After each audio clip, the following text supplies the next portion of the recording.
சிங்க ஜோஷியர் பேசுறேன். ஸ்கிப் பண்ணினா லாஸ் உங்கது தான். கடகராசிக்காரங்களா, உங்க டைம் வந்துடுச்சு. கவனமா கேளுங்க. இந்த வாரம் உங்க லைஃப்ல ஒரு டேர்னிங் பாயிண்ட் இருக்குது. ஹெல்த் கொஞ்சம் ஸ்ட்ரெஸ் அதிகம் இருக்கும். அப்ப நாயர்கடை சாயா குடிங்க. ஸ்நாக்ஸ் சாப்பிடாதீங்க. பாடி வீக் ஆயிடும். முதல்ல நீங்க ரொம்ப இமோஷனலா இருப்பீங்க. யாராவது ஒரு வார்த்தை சொன்னாலே ஹார்ட்ல எடுத்துக்குவீங்க. அதுதான் உங்க ஸ்ட்ரென்த். ஆனா அதே டைம்ல வீக்னஸ் கூட. அதனால இமோஷனுக்கு பிரேக் போடணும். ஒர்க் சைட் பாத்தீங்கன்னா, நீங்க நிறைய நாள் வெயிட் பண்ணின ஒரு சான்ஸ் இப்போ வந்து நாக் பண்ணும். அது ஸ்மாலா இருக்கும் போல தோணும். ஆனா அதுல தான் பெரிய குட்டி இருக்கு. சோ இது நமக்கு சரியான டவுட் பண்ணாம ட்ரை பண்ணுங்க. மணி மேட்டர் வரும், டெஃபினெட்லி வரும். ஆனா ப்ராப்ளம் என்னன்னா, வந்த உடனே போயிடும். அதனால இந்த வாரம் ஒரு ரூல். ஸ்பெண்ட் பண்ணும் முன் 2 தடவை யோசிங்க. சேவ் பண்ணினாதான் நெக்ஸ்ட் லெவல் போக முடியும். கடந்த வாரம் என்கிட்ட ஒரு மளிகை கடைக்காரர் வந்தார். கஷ்டம்னு சொன்னாரு. அதிர்ஷ்டம் வரும், லாட்டரி வாங்க சொன்னேன். வாங்கினார்.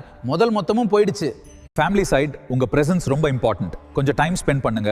ஒரு ஸ்மால் பேஸ்னாலே பெரிய ப்ராப்ளம் சால்வ் ஆகிடும். பர்டிகுலர்லி எல்டர்ஸ் சொல்றதை இக்னோர் பண்ணாதீங்க. Important warning. இந்த வாரம் யாராவது உங்களை கோபப்படுத்துவாங்க. அப்பதான் ரியல் டெஸ்ட். ரியாக்ட் ஆகிட்டீங்கன்னா ப்ராப்ளம் உங்கது தான். காமா டக்குன்னு ஐஸ் வச்சிருங்க. இப்போ ஒரு சீக்ரெட் சொல்றேன்.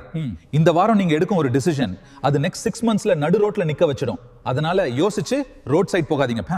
கடகராசிக்காரங்களா, நீங்க நேச்சுரலி நல்ல மனசுக்காரங்க. அதனாலதான் உங்களுக்கு காரசாரமான கடல் நண்டு கிடைக்கும். ஆனா ஒரு கண்டிஷன், நீங்க எனக்கு கொஞ்சம் நண்டு கிரேவி தரணும். லாஸ்ட் ஒரு லைன். இந்த நடு ரோடு பிளஸ் நண்டு கிரேவி பிளஸ் தலையில ஐஸ் கட்டி, இந்த 3 ஃபாலோ பண்ணீங்கன்னா நீங்க தான் கிங். லயன் ஜோசியர் சொன்னது நடந்தே ஆகும்.